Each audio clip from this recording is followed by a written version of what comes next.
સુરતના લિંબાયત વિસ્તારમાં થયેલ હત્યાનો ભેદ ઉકેલાયો. સુરતના લિંબાયત વિસ્તારમાં થયેલ હત્યાનો ભેદ ઉકેલાયો. લિંબાયત વિસ્તારમાં નાસ્તો કરવાના પૈસા બાબતે થયેલી સામાન્ય બોલાચાલી હત્યા સુધી પહોંચી.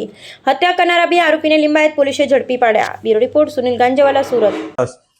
ઉર્ફે ડેવિડ પાટીલ છે અને બીજાનું નામ સન્ની મોદનવાલ હલવાઈ છે. આ બંને જણાએ થઈ અને ભોગ બનનારની હત્યા નિપજાવી હતી. જે ત્રણેય જણા છે એ લોકો એક જગ્યાએ બેસેલા હતા. એક દિવસ પહેલા ત્રણેય વચ્ચે ગાળાગાળી થઈ હતી અને આરોપી અને ભોગ બનનાર આ લોકો વચ્ચે એ વખતે પણ થોડુંક વિવાદ જેવું થયું હતું. ત્યારબાદ ગઈકાલે એ લોકો પોતાને ગલીમાં બેસેલા હતા અને ત્યાં વાતચીત કરતા હતા. આ દરમિયાન પણ થોડાક એ લોકોને અપશબ્દો કદાચ બોલ્યા હશે એ પ્રકારની માહિતી મળી છે. અને ત્યારબાદ જે બંને આરોપીઓ છે એ લોકોએ એમ નક્કી કર્યું કે આપણે નાસ્તો કરવા જવું છે.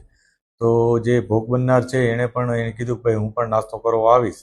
અને આ વચ્ચે ત્યારે એ લોકોએ પૈસાનું એવી વાત કરી કે આપણે સોલ્જરી કરશું. આ બાબતે ત્રણેય વચ્ચે કંઈક વિવાદ થયો, બોલાચાલી થઈ અને એ વખતે કંઈક ઉગ્ર થઈ ગયા હોવાથી બંને જણાએ ભેગા મળી અને ભોગ બનનારની હત્યા કરી નાખી હતી. પોલીસે તરત જ આરોપીઓને હસ્તગત કરી અને આગળની કાર્યવાહી શરૂ કરી અને અરેસ્ટ કરી લીધા હતા. જે ભોગ બનનાર છે જે આરોપી છે એ બંનેના જે ગુનાહિત ઇતિહાસ છે એમાં મારામારી અને એ પ્રકારનો પ્રોહિબિશનનો ને એ પ્રકારના ગુના છે. પોલીસે આગળની કાર્યવાહી હાથ ધરી છે. હજી પણ અમે ઇન્વેસ્ટિગેશન ચાલુ એ બાજુ પણ રાખ્યું છે કે અન્ય કોઈ એમાં એંગલ છે કે નહીં અને જે આરોપી છે એમનો કોઈ ગુનાહિત ઇતિહાસ છે કે નહીં એની પણ અમે તપાસ કરી રહ્યા છીએ. જે હત્યા નિપજાવવામાં આવી એમાં જે આરોપી છે એ લોકોએ ચપ્પુ વડે હત્યા નિપજાવી હતી, જેમાં બંને પાસે ચપ્પુ હતું અને એ લોકોએ ભોગ બનનાર ઉપર એટેક કર્યો અને એની હત્યા નિપજાવી હતી. બંને આરોપીઓ પકડાઈ ગયા છે. પોલીસે એને અરેસ્ટ પણ કરી લીધા છે. આમાંથી બે વ્યક્તિઓ, એક ભોગ બનનાર ને આરોપી, એ લોકો કૌટુંબિક ભાઈઓ પણ થાય છે, મામા ફૂઈના ભાઈ છે. આ પ્રકારની માહિતી પણ પોલીસને મળી છે.